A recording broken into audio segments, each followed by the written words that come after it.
नमस्कार, स्वागत है आईडीडी मीडिया पर। आप है सुदीप के साथ। आजसू से पाला बदलकर जेएमएम का दामन थमने के बाद चंदन क्यारी विधानसभा सीट अब जिले का सबसे हॉट सीट बन चुका है। सभी की दृष्टि इस सीट पर टिकी हुई है।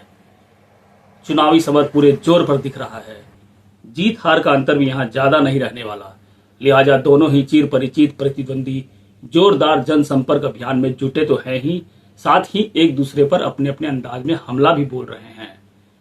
इसी के तहत इंडिया गठबंधन से जेएमएम के उम्मीदवार बने उमाकांत रजक ने इस क्षेत्र में विकास नहीं होने का आरोप जड़ते हुए मौजूदा विधायक पर निशाना साधा। लगे हाथ चंदन क्यारी प्रखंड कार्यालय में व्याप्त भ्रष्टाचार पर भी निशाना साधा।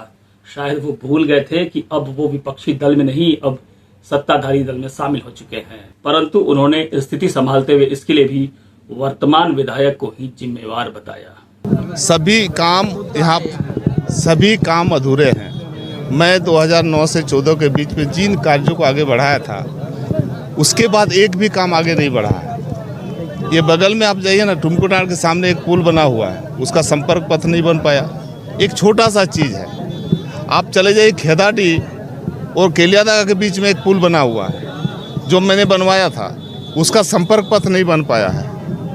ये छोटा छोटा चीज़ मैं बता रहा हूँ। आप चले जाइए वहाँ हड़ाई कुरवा के पास में, हड़ाई कुरवा आसनसोल के बीच एक पुल बनाया, हमारा सेंशन किया हुआ पुल था, उसका संपर्क पथ नहीं बन पाया है। आज जाकर गलगल टांड से भोजूटी तक आप रोड का हालत जाके देख लीजिए कि कैसे लोग वहाँ पर कैसे जा रहे हैं और आ रहे हैं, कितना जर्जर हालत। अब अगर कोई गर्भवती महिला अगर आएगी तो ऐसा लगता है उसका प्रसव हो जाएगा रोड में, लेकिन सवाल ये उठता है कि कोई काम ही नहीं किया है।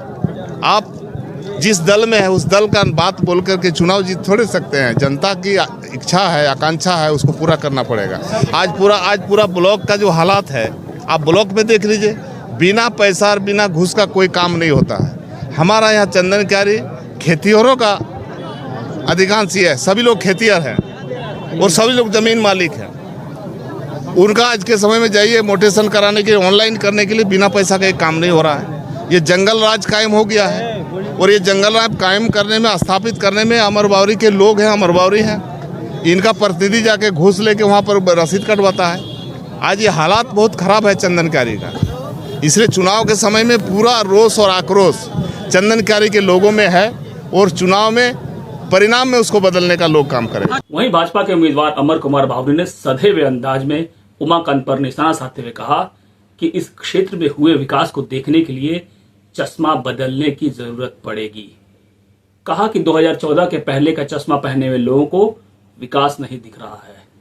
क्षेत्र में हफ्तों बिजली गायब रहती थी, आज 22 घंटे बिजली मिल रही है। साथ ही उन्होंने अपने द्वारा किए गए विकास कार्यों की लंबी सूची मीडिया के समक्ष पेश की। विकास देखने के लिए उनको चश्मा बदलना होगा और 2014 के पहले के चंदन क्यारी का विकास देख करके जो नहीं कर पाए थे, वो वहीं पर अटक गए हैं। चंदन क्यारी में जब 2014 में मुझे जनता ने आशीर्वाद दिया, 63 गाँव में बिजली नहीं थी। आज उन 63 गाँव में बिजली है। चंदन क्यारी में पावर का सब ग्रिड है, 5 सब स्टेशन है। आज चंदन क्यारी में 24 घंटे में 22 घंटे 23 घंटे बिजली मिलती है। चंदन क्यारी के रोड की कनेक्टिविटी पूरी कंप्लीट हो गई है, कुछ सड़कें बाकी होंगी, लेकिन लगभग 99% सड़क है ग्रामीण क्षेत्र से ही सारी चीज़ों का 10 सालों में हम लोगों ने इसको कंप्लीटेशन कर दिया है। चंदन क्यारी में इंजीनियरिंग का कॉलेज है, चंदन क्यारी में एक पार्क है, चंदन क्यारी में अनुसंधान केंद्र है छाव का, जिसको सदी के महानायक अमिताभ बच्चन केबीसी जो लोकप्रिय एक ये है कौन बनेगा करोड़पति, उसमें पूछते हैं चंदन क्यारी का नाम। आज चंदन क्यारी में स्टेडियम है जहाँ से गोल्डी मिश्रा हमारा नेशनल आर्चर है। ऐसे कई एक चीज़ें चंदन क्यारी ने 10 साल में उपलब्धियों को प्राप्त किया है, लेकिन ये उनको दिखेगा नहीं। क्यों नहीं दिखेगा? क्योंकि वो व्याधि से ग्रसित है। वो व्याधि क्या है? वो व्याधि है उनको सत्ता पाने की, सत्ता के सुख पाने की, झारखंड को लूटने की, चंदन क्यारी को लूटने की, या चंदन क्यारी के सत्ता में बैठ करके झारखंड को जो 5 साल लूटा है इन लोगों ने, उसको संग दे करके उसको मजबूत बनाने की, इसलिए उनको नहीं दिखेगा। बोकारो से जुड़ी सूचना और समाचारों के लिए बने रहे आईडीडी मीडिया पर। नमस्कार।